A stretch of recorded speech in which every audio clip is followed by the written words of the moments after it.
मनीषा गुप्ता और अंतर्राष्ट्रीय बाजारों में पाम के दाम चढ़ रहे हैं। सिर्फ 2024 की अगर बात करें तो शुरुआत से ही दामों में करीबन 18% की बढ़त आ चुकी है। वहीं देश में सोया और सनफ्लावर ऑयल का इंपोर्ट बढ़ा है। क्या है पाम की तेजी के कारण? क्या पाम में अभी और तेजी बाकी है या फिर कीमतों में गिरावट आएगी? और क्यों बढ़ रहा है सोया और सनफ्लावर ऑयल का इंपोर्ट इंडिया में?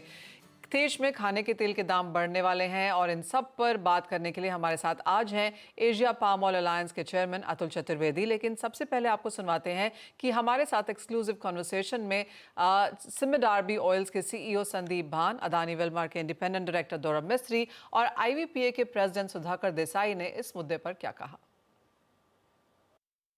Basically there is nothing bearish in the current market fundamentals. जो आज एमपीओबी की रिपोर्ट आई उसमें उन्होंने स्टॉक्स दिखाए 1.71 मिलियन टन, पर उसमें सबसे इंपॉर्टेंट देखना है कि उसमें सीपीओ के स्टॉक्स इज जस्ट 780,000 टन। अगर अपन खाली अप्रैल मंथ की बात करें, हमारे पास खाली 780,000 टन ऑफ सीपीओ स्टॉक्स है, उसमें से 500,000 ton goes to India. We are left with only 250,000 ton, और 250,000 टन में हमारे को मलेशिया की रिफाइनरीज की रिक्वायरमेंट भी मीट करनी है। सो उस लिहाज से सीपीओ की टाइटनेस बरकरार है अभी।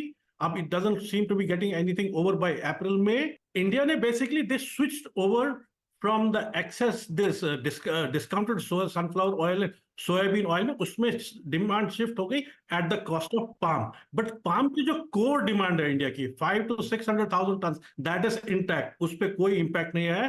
500 to 600,000 ton every month India जाएगा। स्पॉट मंथ में तो अपन 4500 के आसपास ही घूम रहे हैं। It's only the inverse which is rolling down.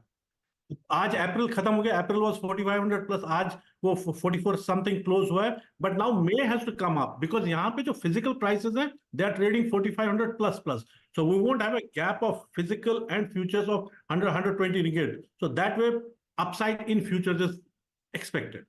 तो ये 4500 तो मान के ही चल रहे हैं। तो ये तो एक ट्रेंड हो गई अब कि पाम के लिए 45 इज लाइक, इससे नीचे बड़ा मुश्किल लगता है।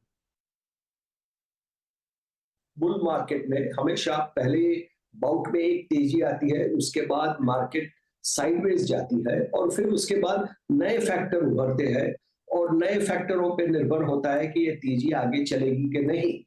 अब लगता है कि जो हमने पहले टारगेट दिया था कि बीएमडी के फ्यूचर्स 4,500 पार कर देंगे, लगता है कि वो हो जाएगा। करीब करीब 4,500 के नजदीक हम आए, फिर थोड़ा रिट्रेसमेंट हुआ, लेकिन ये आगे आ सकता है।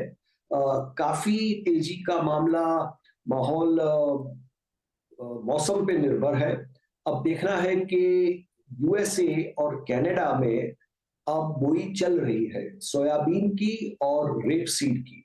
तो ये बोई कैसे चलेगी, कितना विस्तार पे बोई होगी और फसल कैसी होगी, ये सब अगले 3-4 महीनों में स्पष्ट हो जाएगा और उसके ऊपर निर्भर रहेगा ये भाव का मार्गदर्शन।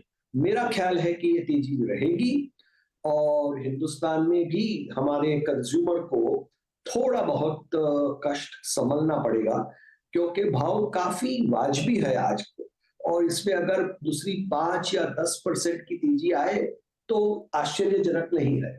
पाम प्रोडक्शन का की जो भाव है, उसकी जो कॉस्ट है, वो भी काफी बढ़ गई है पिछले 2-3 सालों में। आप संदीप जी से पूछिए, वो तो बड़े प्लांटेशन वाले हैं मलेशिया और इंडोनेशिया में, और वो मेरे से समर्थन करेंगे कि इनकी मार्जिनल कॉस्ट, यानी हर एक टन पाम ऑयल ज्यादा बनाने की कॉस्ट आजकल अच्छे एफिशिएंट प्लांटेशन में करीबन 2,500 रिंगिट, 2,800 रिंगिट तक पहुंच गई है। तो अगर कॉस्ट इतनी बड़ी है तो फिर भाव भी बढ़ने चाहिए। और अब हर एक चीज में देखिए, वेजेस में देखिए, मिनिमम सैलरीज में देखिए, फर्टिलाइजर के दाम देखिए, तो कॉस्ट काफी बढ़ चुकी है और कॉस्ट के मुकाबले में दाम उतने नहीं बढ़े। तो ये कैचअप, जिसको हम इंग्लिश में कहते हैं, कैचअप हो रहा है, और ये कैचअप से ये करीब 15-18% की तेजी आई है और थोड़ी तेजी और भी आ सकती है। देखिए, एक बात मत भूलिए, दुनिया में 2 बड़ी लड़ाइयां चल रही है और लड़ाई के समय में हमेशा हमेशा तेजी आती है, इन्फ्लेशन आता है। ये हमको कभी भी भूलना नहीं चाहिए। Concern list of the inflation, edible oil का ज़्यादा चिंता रहा नहीं है पिछले 2-3 महीने से, आपने भी देखा है। तो edible oil has been very comfortable situation as far as India is concern. But today on the spot the key drivers today are globally that palm prices काफ़ी ऊंचा है। जैसे अगर पाम अगर $1,025 स्पॉट में है, तो सोया is $972, sun oil is $975. This is simply because the spot markets in palm have been rationing off some demand. But this situation, I think, is correcting now. जैसे अभी POC में मार्च बिगिनिंग में जो एक बार 4500 भी मार्च में टच किया था, जैसे हमेशा होता है इमीडिएट एक्सुबरेंस आफ्टर POC, उसके बाद धीरे धीरे अभी 4200 4110 के ऊपर 10 पर BMD आ चुका है। तो आगे का अगर पाम ऑयल प्राइसेस देखे तो ये मई का $995 है और जून में $980 है। तो मतलब इस वक्त सोया, सन, पाम ये काफ़ी चीज़ें मार्केट शेयर के लिए इंडिया में compete करेंगे। इसके वजह से मुझे लगता है कि प्राइसेस पाम के थोड़ा ईज ऑफ होना पड़ेगा। उसका मेन कारण ये है कि इंडिया ने फॉरवर्ड मार्केट में ऑलरेडी सोया और सन का परचेज कर चुका है। So and immediately after Ramzan we also expect production to increase in palm oil. So post for another 1 month the situation may be tight. After that I think BMD will head towards 4,000 ringgits and below. Next 6 months belongs to soft oils. I think you can imagine that soybean oil and sun oil is waiting for demand from India, and this will come at the cost of the market share to palm oil. So this rebalancing is very much required strategically. As far as prices are concerned, I think it will be just sideways, and probably soya and sun can increase a little bit, maybe 5-6%. But I would say as the production increases from May onwards, as we saw every year, palm prices should go down, adjusting itself. I wouldn't say that palm prices need to go to usual $100 to $200 discount to soya, but $50-60 discount is required for palm to regain its market share. All right, तो ये सुधाकर जी का कहना है। Of course हमने आपको ये भी बताया कि दौरब जी ने इसके बारे में क्या कहा और संदीप क्या कह रहे थे। सभी का मानना है कि अगले 2 महीने यहाँ पर पाम के लिए तेजी वाले रह सकते हैं, जहाँ पर $1000 के ऊपर के स्तर यहाँ पर बरकरार रहेंगे जहाँ तक पाम की बात है। और ऑफ कोर्स 4500 रिंगिट के आसपास के लेवल्स हमने यहाँ पर पाम में आते हुए देखे। आगे जाकर 5-6 महीने में एक रीबैलेंसिंग शायद यहाँ पर हो सकती है। अतुल चतुर्वेदी जी अब हमारे साथ यहाँ पर जुड़ चुके हैं। अतुल जी, आपको क्या लगता है, आप इन सबसे सहमत हैं? आज दिन भर में हमने काफ़ी सारी यहाँ पर खाने के तेलों की बातें की है और वो जो ब्यौरा है, समरी है, वो आपने भी सुनी होगी। आपकी क्या सेंस है अगले 2 महीने, आने वाले 6 महीने, कितने क्या चेंजेस, क्या पैटर्न्स में डिफरेंसेस आप बनता हुआ देखेंगे? देखिए, आपने सारे गुरुओं का इंटरव्यू ले लिया इंक्लूडिंग दुराब भाई। तो मेरा फॉर अ चेंज मैं प्रोबेबली सुधाकर के साथ थोड़ा इत्तेफाक रखता हूँ।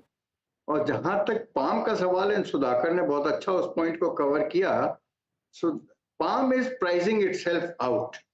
तो अगर सॉफ्ट ऑयल्स सब मतलब $1000 के नीचे बिक रहे हो, पाम $1000 के ऊपर हो, तो कहीं ना कहीं पाम की खपत में डेफिनेट हिंदुस्तान के अंदर प्रॉब्लम्स आएगी। और वो अपने दिखाई भी दे रहा है कि पाम का इंपोर्ट हिंदुस्तान में कम होने लगा है। और उसका रिएक्शन देखिए, कल मार्केट्स में दिखाई दिया कि एक दिन के अंदर $25 कल पाम ऑयल में निकल गए। तो मेरा तो ये मानना है कि आने वाले दिनों में पाम को थोड़ा और नीचे जाना पड़ेगा। मैं सुधाकर की बात से सहमत हूँ कि $100 का शायद डिफरेंशियल ना भी रहे, पर $50-60 के डिफरेंशियल पे इसको आना पड़ेगा।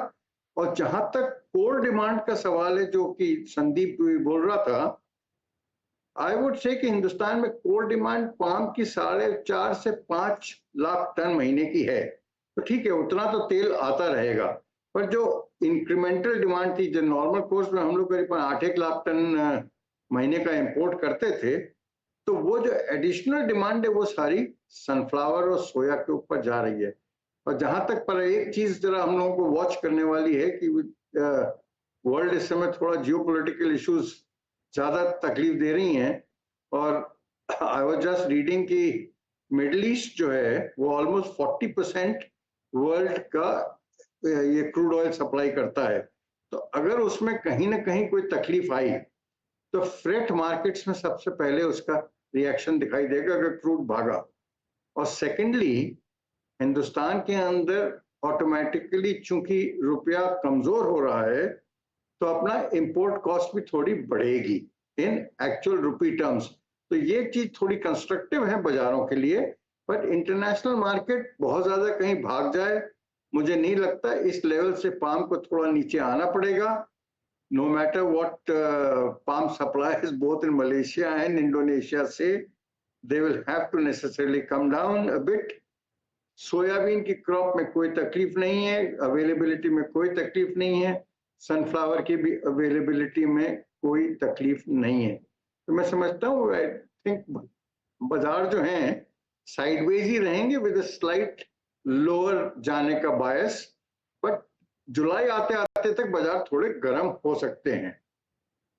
तो मैंने आपसे पिछली मरतबा भी शेयर किया था कि मैं इस साल को 2 भागों में देख रहा हूं, एक तो जून तक, एक जून के बाद, और दूसरा आज की तारीख में एक चीज जो हम लोग अभी नजरअंदाज नहीं कर सकते हैं वो है मस्टर्ड की क्रॉप बहुत जबरदस्त है। और आज की तारीख में देखिए 10-12 लाख बोरी दिन की आ रही हैं और जो 6-7 रुपए का तेल हुआ करता था आज 100-102 की लेवल पे आ गया है।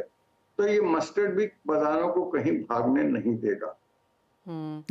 जी हाँ, हैवी अराइवल्स यहाँ पर मस्टर्ड की हैं और उसकी वजह से भी एक सपोर्ट यहाँ पर प्राइसेस में है। लेकिन आपको भी लगता है अतुल जी कि सेकंड हाफ में यहाँ पर प्राइसेस और तेज हो सकते हैं? जैसे सुधाकर कह रहे थे, सन सोया की अगर बात करें तो एक रीबैलेंस आना होगा, 4 से 6% की तेजी सेकंड हाफ में एक्सपेक्ट की जा सकती है। मतलब जुलाई के बाद देखिए हिंदुस्तान का कंजम्पशन भी थोड़ा बढ़ेगा। मैंने आपसे पिछली मरतबा शेयर भी किया था, जैसे गर्मी बढ़ती है तो अपने तली भुनी चीजों का कंजम्पशन भी थोड़ा इफेक्ट होता है। आज अपने खुद ही देखें आजकल फ्रूट्स वगैरह और ये सब चीजों की चीनी की खपत बढ़ सकती है पर तेल की थोड़ी घटेगी। तो मेरा तो मानना है कि जुलाई के बाद, उसके बाद अपने तीज त्योहार भी चालू हो जाते हैं, उस समय डिमांड भी थोड़ी स्ट्रांग हो जाती है। इसलिए मैं जुलाई के बाद थोड़ा मजबूत देखता हूँ, पर जून तक मैं बाजारों को कोई बहुत ज्यादा कहीं भाग जाए वैसा नहीं देखता। ऑलराइट।